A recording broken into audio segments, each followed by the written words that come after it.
La solitude, voilà un mot qui fait trembler certains, mais que d'autres brandissent comme un trophée. Nietzsche disait que l'homme qui ne veut pas faire partie du troupeau doit être prêt à être seul.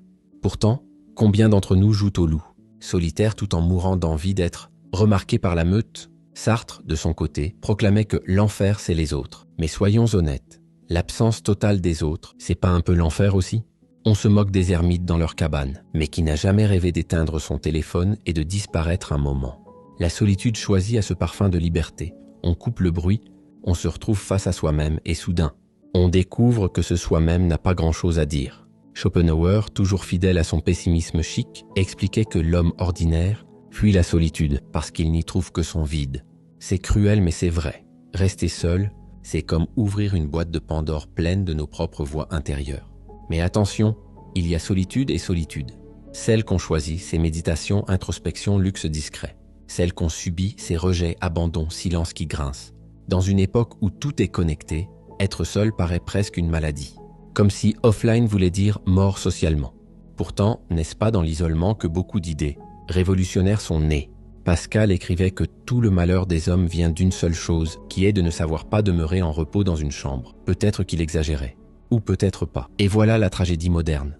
On cherche la solitude pour respirer, mais on la fuit dès qu'elle dure trop longtemps. On joue au philosophe, mais dès que la pièce devient silencieuse, on court scroller TikTok pour se sentir vivant. L'homme est un animal paradoxal. Il veut être seul, mais applaudi, invisible, mais liké. Ah, la solitude. Dans le monde moderne, même ça, on arrive à en faire un business.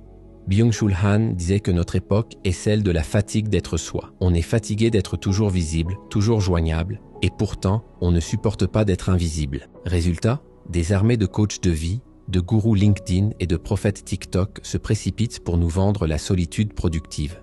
Tony Robbins te dira que la qualité de ta vie dépend de la qualité de tes relations. Sauf que bien sûr, pour apprendre à mieux gérer tes relations et donc ta solitude, il faut payer une formation à 999. Eckhart Tolle, plus spirituel, te chuchote que le pouvoir du moment présent est de t'asseoir dans le silence et d'écouter ta respiration. Mais bon, il faudra quand même acheter son best-seller à 25 €. Et les applis de méditation, elles t'offrent de la solitude guidée, à condition de renouveler ton abonnement premium.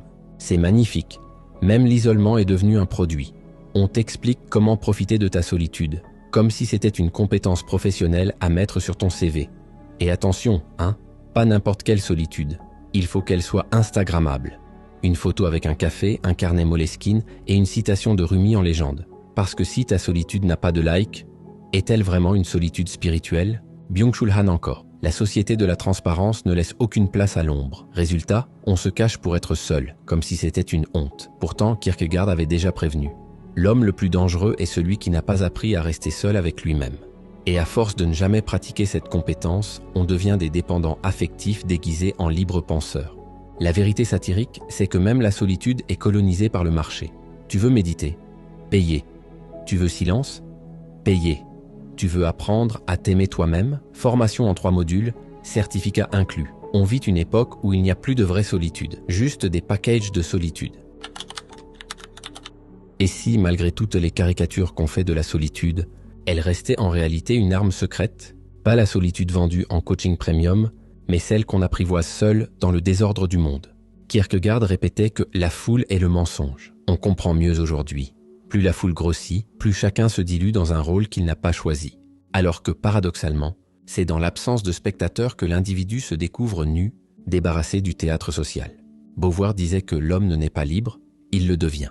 Mais comment devenir libre si on vit dans le regard permanent des autres? La solitude, aussi brutale soit-elle, fonctionne comme une sorte de désintoxication. On se croit dépendant des autres comme de l'oxygène. Et puis, dans le silence, on découvre qu'on peut respirer sans applaudissements. Eckhart Tolle affirme que le silence n'est pas vide, il est plein de réponses. Mais dans ce silence, on ne trouve pas seulement des réponses, on trouve des révélations gênantes. L'angoisse de notre propre vide, la peur de n'être personne, c'est ce miroir cruel qui nous force à voir nos fractures. Et pourtant, ce même miroir devient une porte vers la souveraineté. La société actuelle confond visibilité et existence. On croit qu'être vu, liké, partagé, c'est être vivant. Mais Nietzsche aurait ri de ce cirque numérique. Deviens qui tu es, disait-il, pas deviens ce que les autres veulent consommer. Être invisible volontairement dans un monde obsédé par la visibilité, C'est presque un acte de résistance. C'est refuser d'être transformé en produit. Et c'est là le paradoxe délicieux. La solitude qu'on redoute est aussi celle qui nous libère. Parce qu'au moment où tu arrêtes de quémander des regards, tu deviens insaisissable. Invisible, oui, mais indomptable. Loin de t'affaiblir, l'isolement devient ton laboratoire secret. L'homme seul cesse d'être un orphelin social et devient un architecte intérieur. Il n'est plus dans le manque, mais dans l'accumulation silencieuse d'une énergie que la foule n'imagine pas. Alors, peut-être que la vraie question n'est pas subie ou choisie, mais plutôt, qu'est-ce que tu fais de ta solitude? Est-ce une prison ou bien une forteresse? Un désert ou un jardin caché? Cette ambiguïté est précisément ce qui rend la solitude si puissante. Elle est un champ de bataille où tu peux mourir étouffé ou renaître invincible. La solitude, à la fin, n'est ni une bénédiction totale, ni une malédiction absolue. C'est un outil brut, comme une épée. Mal maniée, elle blesse, mais assumée, elle libère. Simone Weil affirmait que l'âme a besoin de solitude autant que le corps a besoin de nourriture. Voilà le point crucial. On a transformé la solitude en symptôme d'échec social, alors qu'elle est peut-être une hygiène de l'esprit. Camus, dans son obsession pour l'absurde, nous rappelait que l'homme cherche sans cesse un sens dans un monde qui n'en offre aucun. Mais peut-être que la solitude est ce terrain nu où l'on cesse de chercher des réponses toutes faites. Dans le silence, on ne résout pas le sens de la vie. On apprend seulement à vivre malgré l'absence de sens. Et c'est déjà énorme. Le monde actuel nous conditionne à avoir peur d'être seul. On nous apprend à remplir chaque vide avec du bruit, des notifications, des conversations superficielles. Mais en réalité, c'est peut-être dans ce vide qu'on rencontre enfin une forme de plénitude. Le paradoxe est cruel. Pour appartenir pleinement au monde, il faut parfois s'en retirer. Nietzsche encore, celui qui a un pourquoi peut supporter tous les comment. Peut-être que la solitude est ce moment où l'on retrouve enfin son pourquoi, sans décor, sans filtre, sans spectateur. Dans cette nudité radicale, on cesse de jouer à l'acteur et on devient l'auteur. La foule t'oublie, tant mieux. C'est l'occasion de te souvenir de toi-même. Alors oui, il existe une solitude subie, pleine de blessures. Oui, il existe une solitude choisie, pleine de force. Mais il existe surtout une solitude transfigurée, celle qu'on ne subit plus, qu'on ne cherche plus, mais qu'on accueille comme une compagne fidèle. Cette solitude-là n'est pas un manque, mais une ressource. Elle n'est plus le signe d'un vide, mais la preuve d'une profondeur.